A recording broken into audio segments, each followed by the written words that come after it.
अच्छा जी, तीसरा जो हमारे पास सबसे बड़ा रीज़न है कि हमें हेल्थ एंड सेफ्टी को क्यों मैनेज करना चाहिए, तो वो हमारे पास लीगल रीज़न है, कानूनी वजह। इंटरनेशनल लेबर ऑर्गेनाइजेशन आईएलओ ने मुख्तलिफ कानून, कन्वेंशन और रिकमेंडेशंस की शक्ल में बनाए हैं। ठीक है, और मुख्तलिफ कंट्रीज और इदारों ने उन कानून को एडॉप्ट किया है। ठीक है, तो उसमें जो मेजर आपके पास कानून है वो यही है कि एम्प्लॉयर जो है वो इंश्योर करेगा कि भाई जो उसकी काम करने वाली जगह है, काम करने वाले उनके जो इक्विपमेंट है या जो मशीनरी है काम करने के लिए, या जो काम करने के जो तरीकाकार है, तो वो क्या होनी चाहिए, सेफ होनी चाहिए। तो इस चीज़ों को फर्दर डिस्कस करते हैं आगे।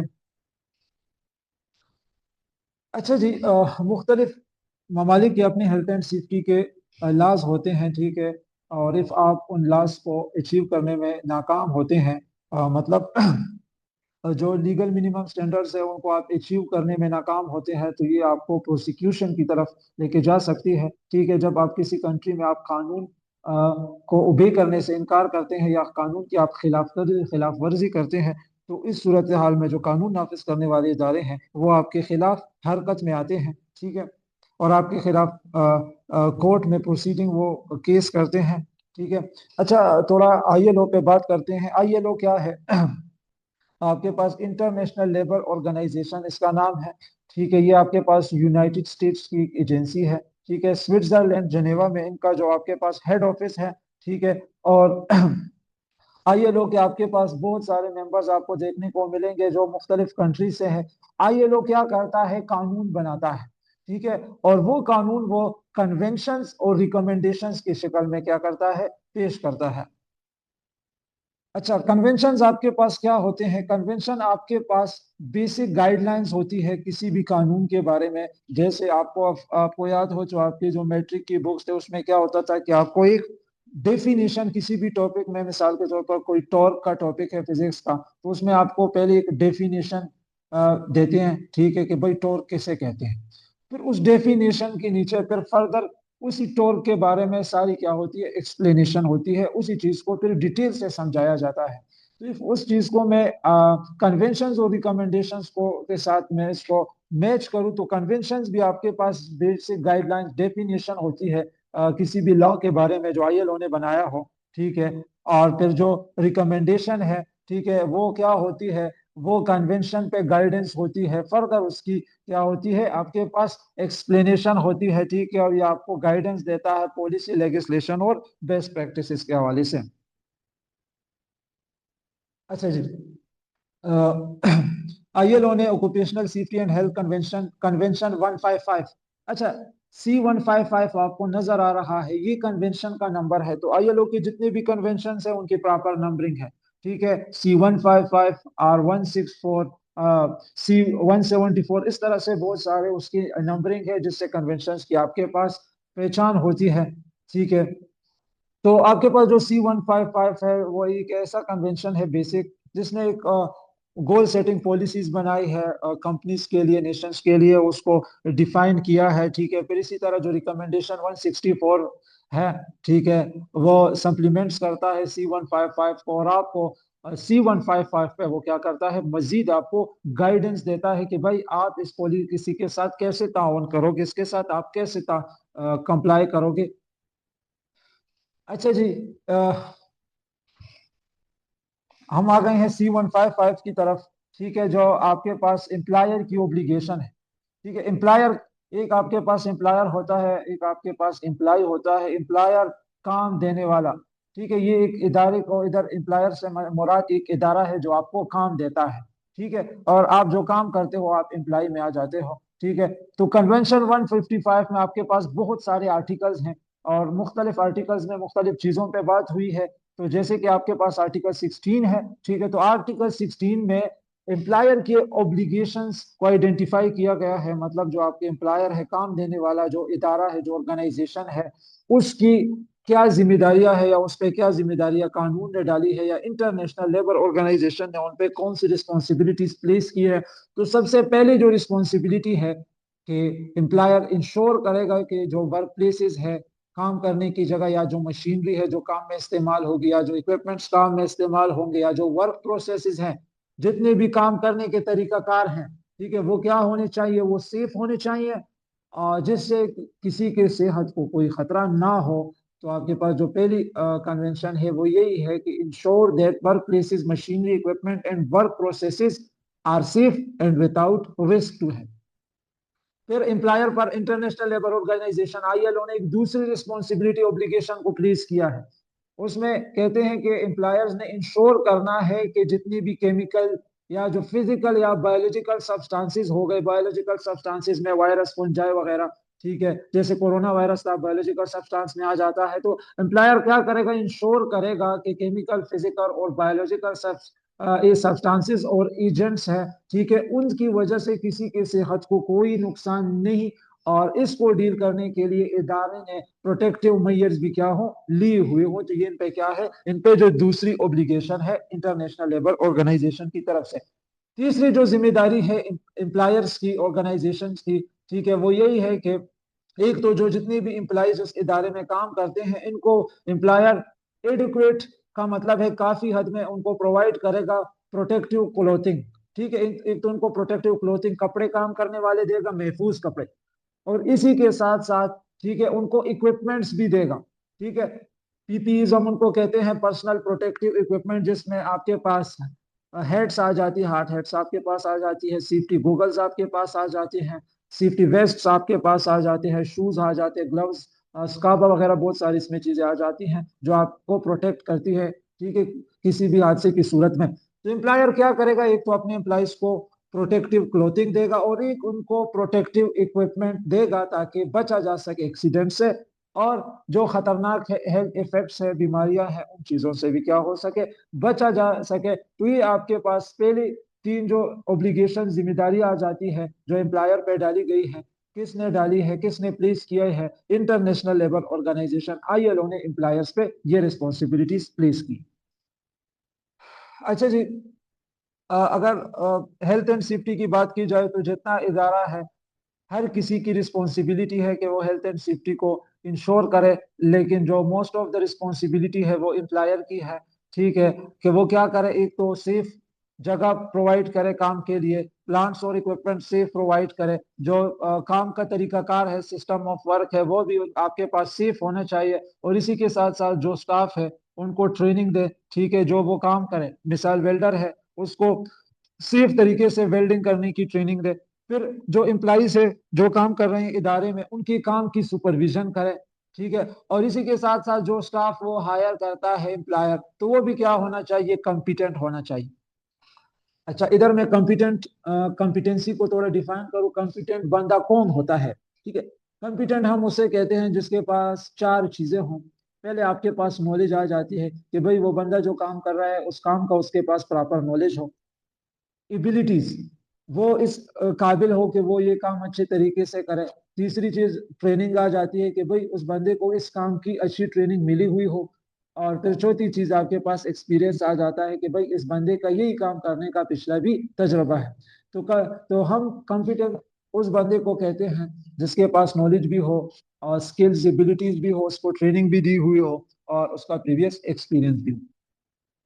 अच्छा जी, अभी आपको स्क्रीन पे नजर आ रहा होगा कि अभी हमारे पास है आर्टिकल 10 रिकमेंडेशन 164 का, जिसमें जो आईएलओसी कन्वेंशन 155 में जो एम्प्लॉयर पे ऑब्लिगेशन रिस्पॉन्सिबिलिटीज थी, उन्हीं रिस्पॉन्सिबिलिटीज को अभी इधर फर्दर एक्सप्लेन किया गया है, उन पे गाइडेंस दी गई है। तो पहले जो ऑब्लिगेशन रिस्पॉन्सिबिलिटी है कि provide and maintain work places machinery and equipment and use working methods that are safe, कि भाई एम्प्लॉयर की जिम्मेदारी है कि एक तो प्रोवाइड करे और दूसरा मेंटेन करे वर्क प्लेसेस को, मशीनरी को, इक्विपमेंट को, ठीक है, और जो वर्किंग मेथड्स है ये सारी चीजें आपके पास सेफ होनी चाहिए।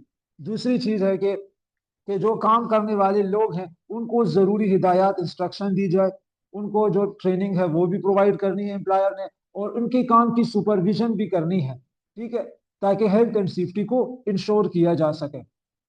और इसी के साथ साथ एम्प्लॉयर क्या करेगा, ऑर्गेनाइजेशनल अरेंजमेंट्स करेगा, ठीक है, किस हवाले से करेगा वो एम्प्लॉयर, जब ऑर्गेनाइजेशनल अरेंजमेंट्स करेगा हेल्थ एंड सेफ्टी के हवाले से करेगा, और जब वो ये करेगा तो अपनी एक्टिविटीज और अपने ऑर्गेनाइजेशन के साइज को नजर में रखेगा। ठीक है, और इसी के साथ साथ क्या करेगा employer, personal protective equipments, hard hats आपके पास, सेफ्टी गूगल्स, ग्लासेस आपके पास हो गई, कंस्ट्रक्शन वेस्ट या सेफ्टी वेस्ट भी कहते हैं, शूज वगैरह, जितनी भी पर्सनल प्रोटेक्टिव इक्विपमेंट एम्प्लॉयर ने तो वो प्रोवाइड करने हैं। और दूसरा, विदाउट चार्जेस टू वर्कर्स के, उसके पैसे भी एम्प्लॉयर ने नहीं लेने, ठीक है।